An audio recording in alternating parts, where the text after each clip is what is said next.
You have to watch out there. You have to watch out because these are wolves in sheep's clothing. These clothes are everywhere and they look like they might be flattering. They look like they might work, but they are surprisingly hard for most of us to wear. So welcome. If you're new to my channel, my name is Netta. I'm a personal stylist. My whole goal is to help women just like you, women over 50, love what they wear every single day. I want you to build a wardrobe that you like so that you dress with confidence and feel beautiful every single day. So I do have a brand new resource for you. It's my Modern Classics Wardrobe Guide.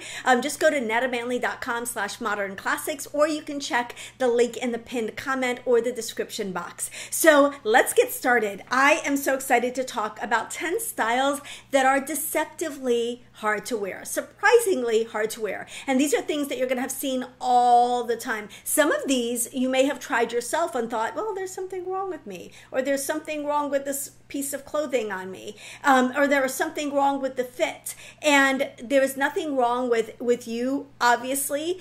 Often what is happening is that we're wearing things that are out there that we are assuming are going to be easy to wear, and we put them on and we realize that they just don't bring out the best in our body. They don't take our proportions into account. So I use a system called the Fashion Fit Formula. I'm one of only a handful of stylists that uses this system. It is the gold standard when it comes to determining the proportions in your body. So we're always looking at where you're long and where you're short in your body, and this system really gets down to like what is like not just are you tall, are you petite, but what bones on your body are longer than average, what bones on your body are shorter, and what lengths and what silhouettes and what styles are going to bring out the best in your body. And truly, this is taking precedence for me working with clients over just standard body shape, because it is so much more detailed and so much more specific to the individual woman. So these principles are based on principles that the Fashion Fit Formula is based on, and they're very specific to individual women. So if you're interested in hearing more about the Fashion Fit Formula, I will pop up a link here. But these are general guidelines that come from the Fashion Fit Formula that I think you can start applying right away and really seeing a difference in your ability to choose silhouettes and styles that are flattering to your body. So let's get started. The first is the Dolman Sleeve. The Dolman Sleeve, this is back. It's been back the last couple of seasons. We've seen a lot of voluminous sleeves, but especially the Dolman Sleeve is something that has been back for a while. Who can wear a Dolman Sleeve well? Really, this style works best on women who are tall and who have a lot of space between their breastbone point. Sorry, their breastbone point is down here, between their breastbone point and their waistline. So if you've got a lot of space between here and your waist, you will be able to wear a Dolman Sleeve better than most women. So you're tall and you've got space there. So that is like that the middle part of your torso. If you're breaking your torso into 3 parts, you've got this part, you've got the middle part, and then you've got the lower part of your torso. If you've got space in that middle part of your torso, you're going to be able to wear a Dolman Sleeve. If that part of your torso is shorter, like it is on me, a Dolman Sleeve is probably not going to be your best friend. So we're going to see them everywhere. And if you're trying to decide, is this for me? Is this not for me? Really assess, do you have a lot of space there, or is that an area of your body where you're short? Second thing I want to talk about is an empire style. So an empire style is basically where the seam of the waist is just below your bust. And this is, something that we see come in and out of style all the time. We're seeing it quite a bit right now. The baby doll dresses, a lot of them have the empire style waistbands. This works best, and these work best on thin women with small busts. So if you've got a small frame and a really small bust, if you're really petite, short, like petite height-wise, but also petite just physically, like small frame, small bust, and petite, an empire style can be really, really flattering and be really, really cute on you. If you've got a fuller bust, you might want to avoid the empire style. If you've got a fuller bust, medium to full bust, empire style is probably going to make you feel like your bust walks into a room 10 minutes before you do. I know it does that for me. So again, really works best generally on slimmer women who are small busted and petite. If you are plus size, I think that Empire styles are going to do the same thing for you that they do for a woman with a fuller bust, which is that it will amplify your size. So it can make you look broader, and it can, like I said, it can overemphasize the bust area. Okay, next style I want to talk about is the dropped shoulder. The dropped shoulder. We're seeing this a lot. The thing about a drop shoulder is it's always casual. It's always a little undone and effortless and bordering sometimes on messy or sloppy looking, so it has to be styled carefully even if it does work for you. But a drop shoulder does not work well on anyone with narrow or sloping shoulders. So if you are, you know, what is commonly called a pear shape, I refer to it as an orange or green, you have generally narrower shoulders and more shape in the lower half of your body, then a dropped shoulder is not probably going to be your best bet. You want a structured shoulder. I often encourage you to add a little, you know, Amazon shoulder pad in your shoulders because you want structure in your shoulders. So a dropped shoulder is really going to emphasize a sloping shoulder. It's going to overemphasize a small shoulder, and it's just not going to be flattering. It's also not going to fit that well because you don't have that structure there to hold up the shoulder well. Especially if you're under 5'6" and you have sloping shoulders or narrow shoulders, you're going to find that a drop shoulder is not your best bet. But if you're taller, however, the drop shoulder can actually be a good, taller and still even a pear shape, that the dropped shoulder can actually be a good balance for you. And if you have enough room between your shoulder and your elbow, so your upper arm is long and you're taller, this can work, and it can add a little bit of balance to the lower half of your body to have that dropped shoulder. But really, a dropped shoulder works best on someone who is taller with a longer upper arm. So drop shoulders, a little tricky, a little tricky. The next thing I want to talk about is pencil skirts. Pencil skirts are often seen as just a classic skirt. Oh, this is a classic suit skirt. Everyone can wear a pencil skirt. Everyone should have a pencil skirt. No, because a pencil skirt does the same thing that a skinny jean does. A pencil skirt outlines your body. A pencil and a skinny jean outlines your body. So what does a pencil skirt do? It follows your curves from the waist to the hem. So it outlines the hips, it outlines the thighs, and it really draws a line around your silhouette. Now, whether this is good or bad depends on your silhouette and depends on how you feel about the lower half of your body. Again, it's going to have much the same effect that skinny jeans do. So if skinny jeans don't suit you, a pencil skirt is not going to suit you. Now, often, because brands like to just call styles by whatever they want to call them, it's often much more marketing than it is an actual description of the silhouette. But you will often see a straight skirt referred to as a pencil skirt because it's straight and maybe fitted, or even just as a regular straight suit skirt is often called a pencil skirt. Pencil skirt is technically a skirt that comes in at the hem, so it's tapered at the hem.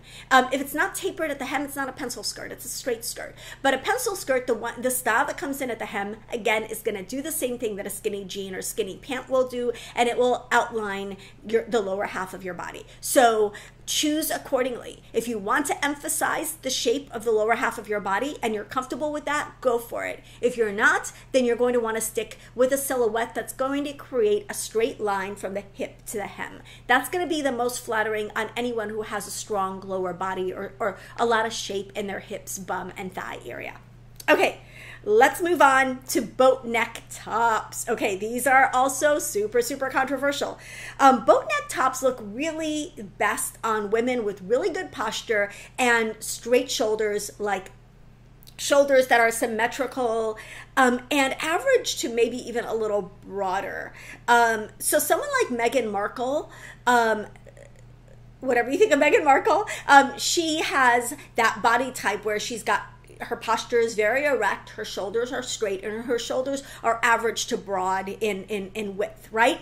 That's the type of person that wears a boat neck really, really well. Now let's talk about boat neck in terms of bust size. If you've got a larger bust, but you have enough space from that breastbone to the waist, I'm talking about that same point again, right? That middle part of your torso, if that's a little bit longer, then you will find that a boat neck will work really well for you. If you have a medium bust, and again, you have that space between your breastbone and your waist, you're going to find that a boat neck works well for you. If you have a very small bust, or you have a flat bust, you're going to find that a boat neck overemphasizes maybe the flatness of your chest. If you don't mind looking like, your bust is smaller, then go for it if you've got a smaller or flatter bust line. But just know that it does emphasize a smaller bust line. Okay, does make a smaller bust line look even smaller. Okay, let's move on to the next thing. Turtlenecks. Now, kind of the opposite of boat necks in the sense that fuller busts generally do not look their best in turtlenecks, especially not in fitted turtlenecks. And I will say, if you've got a really full bust, a fitted top in general is going to really amplify the size of your bust. So choose accordingly. I'm giving you these principles, and you can decide what you want to do with them and which ones you want to use and which ones you want to disregard or ignore. So a turtleneck will make a full bust look fuller. Why? Because it's an unbroken line from here to here. So it creates this like large expanse of fabric that will highlight a fuller bust. Now, if you want to downplay a fuller bust, or if you want your bust to just look you just don't want to draw attention to it, you just want it to look balanced as part of your overall silhouette and not be the thing that stands out, then showing neckline, showing skin here is going to really create balance and make your bust line look more proportional to the size of your body. So turtleneck will in general over amplify a full bust. Now, for a smaller bust, a turtleneck can kind of make the most of what you've got. So, and we know that they can be very flattering in terms of covering our necks. Another thing I will say about turtlenecks is a turtleneck does not look best on a woman with a really short neck. So the same way that I talked about scarves, there's like a proportion here and a proportion here, especially if your neck is not long and willowy, then a turtleneck might be a less than flattering choice for you. So again, if you've got these items in your closet, try them on, take a picture, decide for yourself what works for you and what doesn't. Again, these are general guidelines that can really help you figure out why some things work better on you than others. Okay. Next thing I want to talk about, something we're seeing a lot of in stores right now, is the high-low hemline. The high-low hemline is a lot of petite people think, oh, the high-low hemline can be really flattering because it shows more of my leg and it makes me look longer. That is only true if the high part of the high-low hemline really comes up pretty high, like mid-thigh or just below the mid-thigh. If it's got a really short, if the high section is really short, then a high-low hemline can actually be a flattering choice. If a high-low hemline is if the high part is right around the knee and the low part is long, this is going to be really, really hard for a petite person to wear. High-low hemlines in general are tricky for petites, but they're also tricky for anyone who has shorter legs, especially shorter lower legs. So if your leg from your knee to the ground is shorter, you're going to have a hard time with high-low hemlines. And especially, again, you can be tall and have shorter legs. So if you're like, why doesn't a high-low hemline work for me? I'm a tall person. Your legs might be a little bit shorter and it can be throwing the proportion of your legs off. So high-low hemlines, kind of like proceed with caution. They do go in and out of style, and one of the reasons I'm not a super big fan of them is they do tend to go out of style pretty quickly. So just keep that in mind if you're looking at some of the tempting styles in stores this season. Next thing I want to talk about is the midi skirt. So a midi skirt, they've been everywhere. They are still everywhere. They're super, super trending. I will tell you, for many women, wearing a shorter skirt above the knee, or a longer skirt, a skirt to the floor, a maxi skirt, it's going to be a lot easier of a choice than wearing a midi skirt. A midi skirt shares many of the same challenges that a high-low skirt has. It can be shortening to your legs, and it can be unflattering, especially again for women who have shorter legs or shorter legs from the knee down. Like if you've got a shorter lower leg or a shorter leg overall, you might find that a midi skirt is really hard. Now, what is the thing about a midi skirt is you have to get the length exactly right. If you don't get the length exactly right on a midi skirt, they can often look frumpy. They can look frumpy, and they can make you look shorter and heavier and boxier and wider and broader and all the things that we're trying not to do with our clothes. So this is one of the things that the Fashion Fit formula really shines at. It gives you an exact length for anything that's going to end at that mid-calf area, because it has to end at the right spot for your legs and your body and your proportions overall to not be thrown off by the midi skirt. So midi skirts, I love them. They're modest, they're comfortable, they're practical, but you have to choose the right length for the most flattering look. Okay, the final thing I want to talk about, this is one I've talked about in the past, but it bears repeating. It's the cap sleeve, the cap sleeve. Who looks good in a cap sleeve? Nobody. Nobody. I am probably one of the better candidates of a cap sleeve because I have stick arms. My arms are very, very skinny and shapeless. But if you do not love your upper arms, or they're at all on the full side, if you add a cap sleeve and you draw a sleeve like that, on your upper arm, you're going to be broadening your upper arm. You're going to be highlighting your upper arm. And I know many women don't even like to show their arms that much over 50, over 60, which I would argue, I think you should show your arms. I would say a sleeveless style is going to be so much better than a cap sleeve 99.9% of the time. I would rather see your full arm than have you intersect your arm at a spot that's going to magnify it and really not, it doesn't cover what you think it's going to cover. Instead, what it does is it makes your arm look bigger. Cap sleeves are really, really hard. What makes a cap sleeve? It's really that slightly too short and too tight. It's not a flutter sleeve. It's short and tight